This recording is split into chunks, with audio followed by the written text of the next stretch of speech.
Thank you all so much for being here. I know that Saturday morning is your ideal time to wake up early and watch young people spout their knowledge. So thank you so much for being here. My name is Keri Lusk. I'm known as Keri Casey as well, and I'm a graduating senior. So just 2 weeks from today, I will be walking across the stage in a weird hat and waving to my family. So this is kind of presenting the pinnacle of what my Biola experience has meant to me. So I find that in this information age where you can have any perspective at the click of a button, at the touch of your finger on your smartphone, I find that we kind of don't dialogue well. Even though we have all this information at our fingertips, we don't really have healthy discussions, in my experience, about topics that we feel really passionate about. There's a lot of name calling, finger pointing.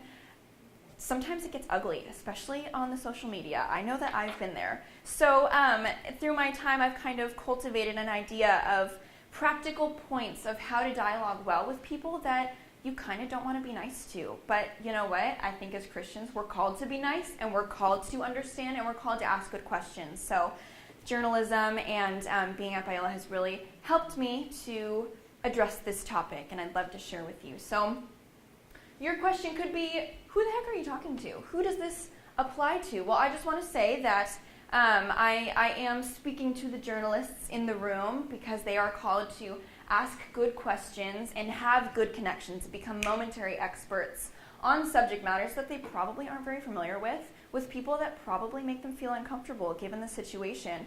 But I would argue that having a human connection is something that we should all be interested in. It's something as Christ followers, as humans, that we should seek to have. We should have good, healthy, holistic conversations, whether you're doing a story on somebody or not, whether you're just having a conversation with your weird uncle at the Thanksgiving table. You know, you should ask good questions and seek good conversation, even though you may butt heads a little bit. So I'm going to talk to you for the next 12, 15 minutes about how media is actually not unbiased. We talk about like, oh, I like this source, they're objective, or oh, this source, it's unbiased. Well, spoiler alert, it's totally not possible because humans write media. So I'm going to talk about that a little bit. I'm also going to talk about, because there is bias in everything you read, everything you watch, everything you listen to, it's important to have a healthy, holistic, three-dimensional diet of media. You shouldn't just read one source and think of it as gospel truth. You should totally expand your mind, think outside the box, and read the other guys, because you know what? They might have a nugget of knowledge that your side maybe doesn't. I'm also going to talk about my off-campus experience. It has been a joy and delight to me to be in these walls, but it has equipped me to move out, because I think that we're called to be salt and light in the world, and I've had the privilege and amazing opportunity to do that through internships and my study abroad experience. So first of all, media is written by humans. Behind every byline, there is a person, and that person brings in their collective experience, knowledge, expertise. So every single person brings their perspective into their story, and it's kind of unavoidable, right? I mean, you can't really divorce your humanity from your coverage, but I would argue that you shouldn't. I would argue that you should take your collective experience and your collective expertise, whatever that might be, and work your angle if you're a journalist. So if you have adopted relatives and you know about adoption and there seems to be a story that comes up where you can play on that, do it. Go for it and say, hey, I have experience in this. This is my bias. I am a big proponent of adoption, but I'm also aware that there are other sides to this issue because I have experience with it. So I would argue that working your angle as a journalist is something that brings color to your story. And I know that we really harp against bias, but you know what? It can actually really help in telling a story, especially if you're really well-versed in it. So even if your testimony begins with like, I grew up in the church, right? That's kind of the Biola joke that none of us are really the edgy type, but you know what? I would argue that every single one of us has a unique experience that we can bring to the table in covering an event. Or, you know what? If you're not a journalist, in talking to somebody. So, yeah, there's no such thing as unbiased media. And because of that, we should have a healthy, three-dimensional perspective of what we ingest with our eyes, ears, and what we read. Well, I guess I just said what we watch, what we read, and what we listen to. So in having a three-dimensional perspective on something, I think it's really important to watch two different sides of things. So if you are like a worshiper of Fox News, then maybe, as much as you might not like it, you should go to MSNBC and see what they're saying about a topic, because there's probably some perspectives, some things in there that you might not have seen with the other guys. Same, reverse. But also you should seek like CNN every once in a while or something like that. I mean, it's good to eat kale, right? But if you only eat kale, you're going to be so malnourished.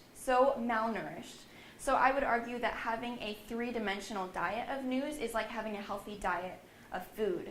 And I would argue that by doing that, you actually learn the other side and you cultivate a healthy curiosity about them. And you don't just think of them as an us versus them, you think of it as like a dialogue, as like a, hey, you know what, I've been hearing these guys and I totally agree with them, but I'm going to lay down my pride and lay down my assumptions, and I'm just going to hop over to the other side and see what they have to say. I think it humanizes, and I feel like if we did that more often, if we were more excited about learning the other side so we can dialogue well, there'd be less finger pointing, less name calling, less nastiness on social media. I mean, we've all seen it, so. And I've learned this and done this by getting outside of these walls. Biola has been a great equipping experience. It's given me a great core, a great biblical center. But on this campus, we talk about the Biola bubble. We talk about how it's kind of a homogeneous body. I mean, we all love Jesus, so we're good at talking to people who like Jesus. But I would argue that it's really important during your time at Biola to step outside, get uncomfortable, get awkward, and figure out what you believe by talking to people who don't agree with you. And I met the other guys through my internship experience, through living with them during my study abroad experience. And it really challenged me, and you know what, it really grew me. And now I feel like I'm a so much nicer person, and I feel like I'm so much more humble when I approach confrontation because I acknowledge, I don't know everything. Tell me what you think. So, my first interaction with this was summer of 2014. I was handed this internship. I applied for like 40, nobody got back to me. My dad knows the radio station owner, so it's who you know. So I got in the doors, and I had no idea what I was getting myself into. Because radio station, you think Kiss FM, Amp Radio, you know, I'm a millennial, so that's what I think about. This show, this radio station had so many shows that were catered towards the LGBTQIA community, of which I had not really had a lot of interaction with at Biola. And so I met people coming in and out of our office doing stories about transgenderism or gay adoption or gay marriage, all these subjects that you don't really hear talked about on the daily on campus. I met people who were fighting for these issues, and I had to ask myself, okay, how can I be nice to these people? How can I share Jesus with them and look at them as people and not projects? And so by sitting down with them, by hearing their stories, I was able to really get a heart for them and figure out, you know what, if I look at this person like they're a project, I'm not going to reach them very well, will I? So it really humanized a lot of issues for me. It really gave me a lot of exposure to people who are affected by AIDS. I feel like that's something that we talk about, but how many of us really know somebody who's affected by AIDS? I do now. And so now I feel like I'm more equipped to tell those people's stories because I met them. I don't necessarily have to agree with them to give them dignity in their story, do I? So that was a really eye-opening experience, kind of jarring, but it helped me to grow a lot. And the following semester, during the fall, I was privileged to go to Washington, D.C. as my study abroad experience. I really wanted to go to Greece and England and all these, but you know what? It didn't work out, and I was exactly where I was supposed to be. I went to D.C., and I lived with girls who were different denominations than I do. So I have been talking about people who are non-believers. Well, even in the body of believers, there's a lot of headbutting between theology, between worship styles and everything. And I was able to sit down with my Roman Catholic roommate, and we hashed it out a couple times and had great dialogue, and I learned so much. And I feel like if somebody told me, hey, you need to do a story about Roman Catholics, I would be like, okay, yeah, I have a face in my mind. I would want her to be proud of the piece that I'm doing. So yes, I can do that. I feel more equipped. I don't necessarily have to agree with her theology to give her dignity in my storytelling. I worked for PBS Religion and Ethics News Weekly, and walking into the doors, I felt like, oh, religion, Christianity, I'm going to cover Christian news. Totally wrong. Totally wrong. That was so naive of me. I learned so much about the Muslim faith that I never ever would have had interaction with. This was right when ISIS was starting to really rise up, and we had a lot of people in and out of our office who were big voices in the Islamic ideology debate about radicalization versus non-radicalization, and I feel like I learned so much that I never really would have known on this campus because it's pockets. You have political science classes about the Israel conflict, or Israel-Palestine conflict, but the people that I met in D.C. were so different than anyone I would have bumped into in these walls, and I had to humble myself and say, I guess I don't know about this issue. Tell me about it. Tell me your perspective. And it really gave me a heart for them. Also, I learned that you shouldn't and can't slap people with political ideologies and call it good, because Republican and Democrat, given those parties, there is such a wide span. So talking about the other party and dehumanizing them doesn't add to the conversation, because there are people that can fall in both categories that can love Jesus. I lived with them. I saw their hearts. I saw their fruit, and I guess it's possible. Never would have thought that, because you don't really hear that a whole lot on campus.